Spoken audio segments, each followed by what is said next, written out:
சற்று முன் கிடைக்கப்பெற்ற மிக மிக முக்கியமான செய்தி ஒன்று வெளியாகி உள்ளது. உதயநிதி ஸ்டாலின் அவர்கள் டெல்லி சிறையில் அடைக்கப்படுவது உறுதிதான். 2 நண்பர்கள் வெளிநாட்டில் பதுங்கியிருக்கிறார்கள்.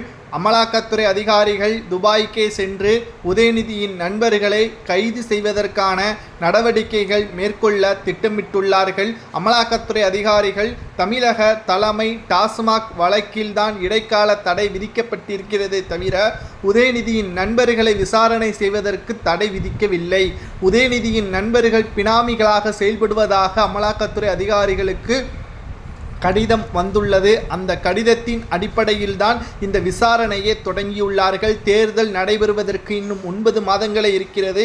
கடைசியாக நடந்த 6 மாத டிரான்சாக்ஷன் தொலைபேசியில் உதயநிதி யாருடன் பேசியுள்ளார்? கடந்த மாதங்கள் முழுவதுமாக உதயநிதி திருச்சியில் உள்ள 2 தொழிலதிபர்களிடம் பேசியுள்ளார் என்றும், மாதம் ஒரு முறை டீ பார்ட்டியில் உதயநிதி மறைமுகமாக கலந்துள்ளார் என்றும், இதன் மூலம் பல கோடிகள் பண பரிமாற்றம் நடந்துள்ளதாகவும் அமலாக்கத்துறை அதிகாரிகள் கண்டுபிடித்திருக்கிறார்கள். ஆதாரத்துடன் 2 நபர்களை துபாய்க்கே சென்று கைது செய்தால் மட்டும்தான் உதயநிதி திகார் சிறைச்சாலையில் அடைக்கப்படுவது உறுதியாகும் என்ற தகவல் வெளியாகியுள்ளது. ஒருவேளை அவர் கைது செய்யப்பட்டால் நிச்சயம் அவரது அமைச்சர் பதவியும் எம்எல்ஏ பதவியும் கூட பறிபோகும். தேவைப்பட்டால் சொத்துக்களும் முடக்கப்படலாம் என்ற தகவலும் தற்பொழுது கிடைக்கப்பெற்றுள்ளது. திமுகவில் இருக்கக்கூடிய அமைச்சர்களது பெயர் கிட்டத்தட்ட 14 அமைச்சர்கள் வரை அமலாக்கத்துறை அதிகாரிகளது லிஸ்டில் இருக்கிறார்கள். ஆனால் எதற்காக ஸ்டாலின் அவர்கள் இவர்கள் மீது எல்லாம் நடவடிக்கை எடுப்பதற்கு தயங்குகிறார்?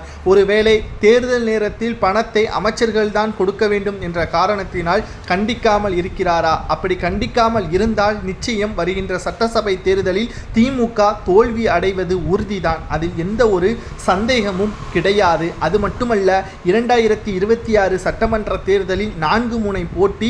குறிப்பாக இன்றைக்கு மதுரையில் 3 தொகுதிகளை உள்ளடக்கிய 25 கிலோமீட்டர் ரோடு ஷோ நடத்துகிறார் ஸ்டாலின். இதே வேறு கட்சி தலைவர் நடத்துவதற்கு அனுமதி கொடுக்கப்படுமா? திமுக என்றால் ஒரு நியாயம், மற்றொருவர்கள் என்றால் மறுநியாயமா என்று கேட்கக்கூடிய வகையில்தான் எதிர்க்கட்சியினர்கள் தற்பொழுது கேள்விகளையும் முன்வைக்கிறார்கள். திமுகவினர்கள் அராஜகம் தேர்தல் நேரத்தில் மக்கள் செலுத்தக்கூடிய ஒவ்வொரு ஓட்டுக்கள் மூலமாக தீர்மானிக்கப்படும் என்ற தகவல்தான் தற்பொழுது கிடைக்கப்பெற்றுள்ளது. உங்களது கருத்துக்களை கூறுங்கள்.